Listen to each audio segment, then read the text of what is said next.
ঈদের কেনাকাটা করতে গিয়ে তিনটি ভুল কাজ করবেন না, তাহলে কিন্তু কঠিন বিপদে পড়ে যাবেন। মনে রাখবেন, এই সামনে শেষ দশক হচ্ছে সবচেয়ে গুরুত্বপূর্ণ সময়।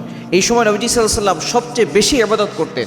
কিন্তু দুঃখজনক হলেও সত্য, আমাদের সমাজের ম্যাক্সিমাম মুসলমান এমন আছে যারা ঈদের শেষ দশকে, বিশেষ করে রমজানের শেষ দশকে ঈদের কেনাকাটা করার জন্য তারা ব্যস্ত হয়ে পড়ে।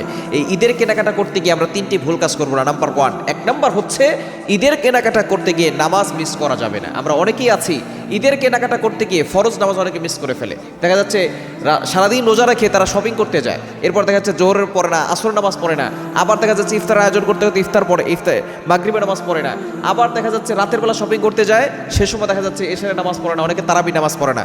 এই জন্য নামাজ যদি আপনি ছেড়ে দেন রমজান মাসে, তাহলে কিন্তু আপনার থেকে হতভাগা আর কপাল পোড়া কেউ হতে পারে না। এই জন্য অবশ্যই ঈদের কেনাকাটা করতে গিয়ে এক নম্বর ভুল কাজ আমরা যেটা করে থাকি সেটা হচ্ছে আমরা অনেকেই নামাজটাকে ছেড়ে দিই। আপনি নামাজ ছাড়বেন না। রমজান মাস যত বেশি পারেন নফল নামাজ পড়ার চেষ্টা করবেন। ফরজ নামাজ তো অবশ্যই পড়বেন, সুন্নত পড়বেন, পাশাপাশি নফল নামাজ পড়ার চেষ্টা করবেন। কিন্তু দুঃখজনক হলেও সত্য, ঈদের কেনাকাটা করতে গিয়ে আমরা অনেকেই নামাজ মিস করে ফেলি। এবং দ্বিতীয় নম্বর ভুল কাজ হচ্ছে নারী পুরুষ একাকার হয়ে যাওয়া, বেপর্দা হয়ে যাওয়া।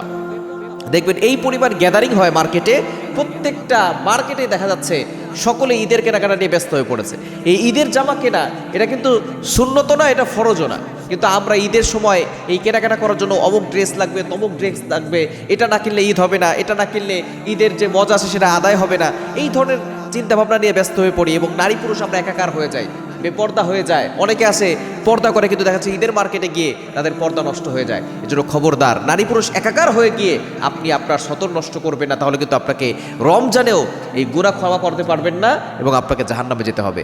এবং তিন নাম্বার হচ্ছে সবচেয়ে গুরুত্বপূর্ণ, হারাম কোনো পোশাক কিনবেন না। আপনি আপনার সন্তানের জন্য হারাম পোশাক কিনবেন না। দেখবেন অনেক সময় অনেক ড্রেস বের হয়, যে ড্রেসগুলো দেখা যাচ্ছে এই বছরে এই ড্রেসটা ফেমাস, বিভিন্ন নাটক সিনেমা দেখে আমরা ড্রেসটাকে চুজ করি, এগুলো হচ্ছে হারাম পোশাক। আপনি কাউকে, কোনো নায়ক নায়িকাকে ফলো করে যদি কোনো ড্রেস পরেন, সেটা সম্পূর্ণরূপে হারাম, এটা কখনো হালাল হবে না। এই জন্য অবশ্যই আমাদেরকে খেয়াল রাখতে হবে, ঈদের কেনাকাটা করতে গিয়ে হারাম কোনো পোশাক কিনবো না।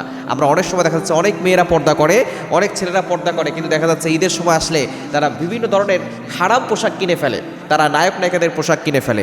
আবার দেখা যাচ্ছে ঈদের দিন একদিন তারা বেপর্দাভাবে ঘোরাফেরা করার চেষ্টা করে, এটা কখনো করবেন না। সুতরাং এখান থেকে আমাদেরকে দূরে সরে আসতে হবে।